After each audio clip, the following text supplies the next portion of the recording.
way with cervical spine protection, jalan napas dan pelindungan tulang leher. Ya, jadi misalnya kalau ada atlet tiba-tiba cedera toraks atau abdomen, itu biasanya dia kalau masih sadar bagus sih, bisa kita langsung dia posisikan yang semi fowler 45 derajat. Tapi kalau dia sudah semi conscious atau setengah sadar atau bahkan tidak sadar, jadi kita baringkan seperti ini posisinya. Terus kalau misalnya ada yang menghalangi apalagi namanya, entah itu pakaian atau apa, kayak misalnya kan kayak atlet anggar yang full ini kan, full kostum, ya itu langsung segera disingkirkan, dibuka. Nah, misalnya juga kalau ada kacamata, ini kita apalagi namanya singkirkan, ya.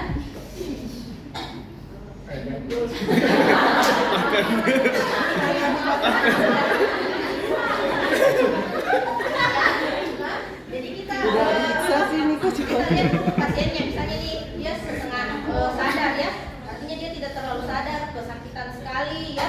Jadi kita baringkan terlentang seperti ini, terus kita dengar gitu, waspada jika suara abnormal, ada grok-grok ya, atau bunyi-bunyi napasnya gitu. Ada obstruktif ya, atau ada yang membawa jalan napasnya ya. Kemudian kalau misalnya kita dengar ada begitu, langsung lakukan jam keras, pegang bulannya, baru kasih naik leher, atau bisa yang coba yang atau bisa yang begini juga, pegang bagian frontal, baru kita kasih kemudian pasang airway adjunct ini jika diperlukan ya. Ya biasanya itu ada dua, nasopharyngeal sama oropharyngeal, lewat hidung sama lewat mulut ya. Tapi kita tidak punya tubnya, dia bentuknya kayak tub begitu, ada selangnya ya. Nah indikasinya tuh kan dua, ada yang lewat hidung sama yang lewat mulut. Kalau yang lewat hidung itu dia kalau masih semi sadar, masih refleksi batuk atau muntah, nah, masih bisa kita pasangkan dia lewat hidung ya tubnya. Kalau misalnya dia tidak sadar nih sama sekali dan ada gangguan di jalan nafasnya, itu otomatis kita pakai yang oropharyngeal, langsung di mulut ya. Kemudian nah ini kalau misalnya kita curigai dia ada trauma di cervical ya, jadi kita harus posisikan seperti begini.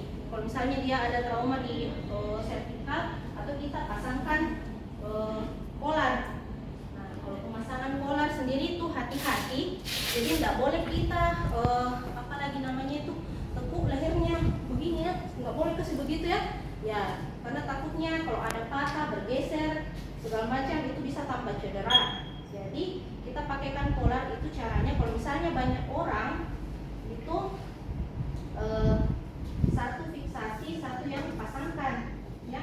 Jadi misalnya satu orang yang fiksasi itu kayak begini, bentuk C di tangannya, baru kepit di sini dua telinga seperti ini, baru satu orang masukkan kolarnya. Tapi kalau kita sendiri bisa aja langsung kita masukkan, tapi dengan cara menekan ke bawah ini anunya tangan, tapi kita harus, pokoknya tidak boleh bergeser ini pasien nggak boleh bergeser, artinya dia tidak boleh kasih begini kepalanya jadi kita pastikan dulu sudah pas seperti ini, baru kita masukkan kolarnya.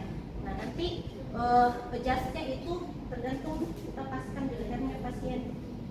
Jadi kalau kita sudah rasa terskup midagunya, tertopang midagunya sama ininya, baru oke. Jadi tidak boleh ditekuk begini kepalanya pasien lah. Nah begitu juga kalau misalnya kita mau buka, yang sama tidak boleh ditekuk. Jadi buka dulu yang di depannya begini, baru ditarik perlahan keluar. Ya, jadi sama perlakuannya.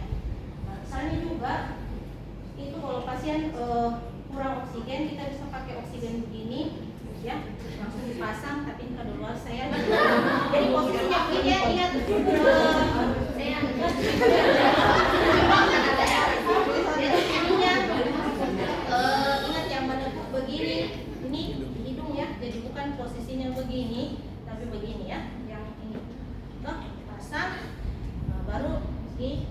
Bang, gitu ya. Nah, ini yang biasa ini. Tapi kalau ada yang pakai apalagi namanya yang biasa di rumah sakit gitu ya, yang ada ininya itu juga bisa langsung dipasangkan ke pasien. Kalau misalnya dia ada kesulitan nafas ya. Nah, kalau sudah clear A, baru kita bisa lanjut di B. Ya, silahkan dilakukan. Siapa mau ada dua di sini? Ini kalau ada tiga. Jadi sama juga ini ya, kelasnya jadi di bawah. Nanti kok edit saja, Cok? Bisa Oh,